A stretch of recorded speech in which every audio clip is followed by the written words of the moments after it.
Friends, welcome to நதிரேவா lifestyle. இப்போ நம்ம ஹெல்த்தியான ஒரு வெஜிடபிள் சூப் தான் செய்ய போறோம். அந்த சூப் செய்யறதுக்கு இங்க நான் ஒரு கடாய் வச்சிருக்கேன். அந்த கடாயில கொஞ்சமா ஆயில் ஆட் பண்ணிக்கிறேன். 1 ஸ்பூன் ஆயில் மட்டும் போதும். தாளிக்க 1/2 ஸ்பூன் சீரகம் போட்டுக்கிறேன். சீரகம் நல்லா பொரிஞ்சிடுச்சு. 1/2 ஆனியன், ஒரு 4 பல்லு பூண்டு பொடியா பண்ணி வச்சிருக்கேன். கொஞ்சமா கேப்சிகம், அதுவும் பொடியா நறுக்கி வச்சிருக்கேன். இதை ஆட் பண்ணிக்கலாம். இந்த சூப்புக்கு ஏற்ற சால்ட். இப்போ வெங்காயம் நல்லா வதங்கிடுச்சு. 1/2 கேரட்டை பொடியா சாப் பண்ணி வச்சிருக்கேன். 10 பீன்ஸ் நான் அதே போல பொடியா சாப் பண்ணி வச்சிருக்கேன். அதையும் ஆட் பண்ணிக்கலாம். ஒரு சின்ன பீஸ் கேபேஜை பொடியா சாப் பண்ணிருக்கேன். இந்த நூக்கல் இருந்தது வீட்டில், அந்த நூக்கலும் ஒரு 1/4 நூக்கல் எடுத்து மாதிரி சின்ன சின்ன பீஸா சாப் பண்ணிருக்கேன். அதையும் போட்டுக்கலாம்.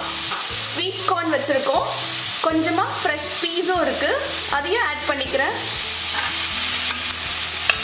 ஸ்வீட் கார்ன் தனியா வச்சிருந்தேன்.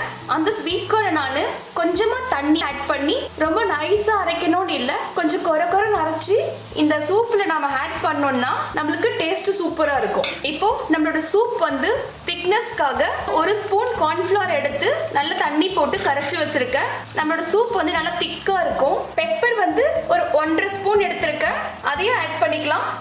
தண்ணி ஒரு 3 மடங்கு தண்ணியை நல்லா குறைஞ்சி 1 மடங்கு ஆகிற வரைக்கும் கொதிக்க விடலாம். உங்ககிட்ட வெஜிடபிள் ஸ்டாக் இருந்தா அதையும் ஆட் பண்ணிக்கோங்க.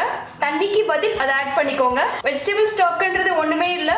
எல்லா காயையும் 3 மடங்கு தண்ணி ஊற்றி அதிலே மிளகா எல்லாம் போட்டு கொதிக்க வச்சுட்டா அந்த தண்ணியை மட்டும் நம்ம எடுத்து இதில் ஆட் பண்ணிக்கணும். இப்போ இது நல்லா கொதிக்கட்டும். காய் வேகிற வரைக்கும் ஒரு 10 மினிட்ஸ் லிட்டு போட்டு க்ளோஸ் பண்ணி வைக்கலாம். இப்போ 10 மினிட்ஸ் ஆயிடுச்சு. நம்மளோட வெஜிடபிள்ஸ்லாம் வெந்திருக்கும் பாருங்க. நம்மளோட தண்ணி அளவு குறைஞ்சி 1 மடங்கா மாறிடுச்சு. இப்போ நம்மளோட சூப் ரெடி ஆயிடுச்சு. ஃப்ளேம் ஆஃப் பண்ணிக்கலாம். இப்போ நம்மளோட ஹெல்த்தியான வெஜிடபிள் சூப் ரெடி ஆயிடுச்சு. இதுல ஒரு 7 வெஜிடபிள்ஸ் போட்டிருக்கோம். உங்களுக்கு என்ன வெஜிடபிள்ஸ் இருக்கோ அதை நீங்க ஆட் பண்ணிக்கலாம். உங்களோட ஆப்ஷன் தான் இது. நீங்களும் வீட்டில் ட்ரை பண்ணி பாருங்க. உங்களுக்கு பிடிச்சிருந்தா லைக் பண்ணுங்க, ஷேர் பண்ணுங்க, சப்ஸ்கிரைப் பண்ணுங்க. தேங்க்யூ.